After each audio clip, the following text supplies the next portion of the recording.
So the last time you were in Clifton, there were tears of joy, but they've followed you into National One, and they seem a club very much on the up. Yeah, I mean, it's a long time ago now. I think we were actually just talking about it. I think I had hair then, and there's a couple of younger players playing as well. And there's still some boys around it, and Baker and a couple of others. But no, it's a great place to play rugby.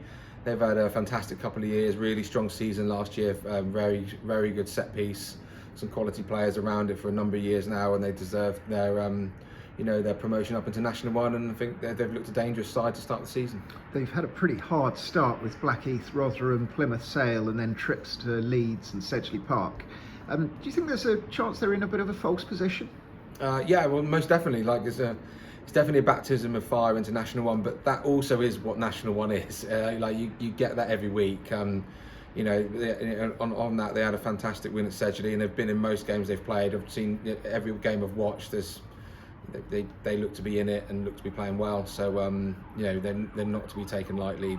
There's definitely a sort of a falseness about what's happened to them at the beginning of the season, and they're a good side. But it will be a really interesting game. A few changes. The standout Ed Hoadley got through some game time last night, and after a long 13 months is back starting on Saturday. Yeah, it's quite amazing what he's been able to do. I think it's not just sort of Wednesday and everything that Ed has done recently. It's the fact that he's at 32. He's never really had a major injury.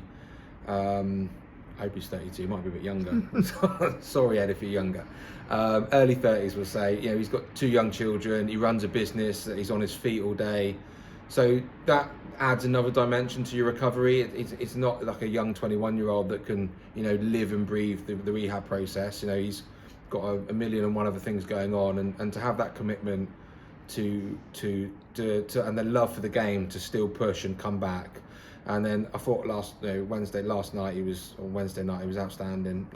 It was like he'd not been away.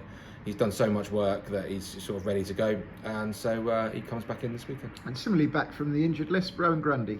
Yeah, Rowan's been brilliant. I think he was really sharp on Wednesday night. He's been a bit unlucky, body's just not been quite where he wanted to be to start the season, so he gets a shot this weekend. He can come on in multiple positions, and he's just a wonderful rugby player. And after a couple of weeks off, I assume Mikey Duda will be chomping at the bit to do what he does. Yeah, he was a bit grumpy with me last week, Mikey, and he probably had the right to be. We missed him last week. Yeah, he deserves to be back this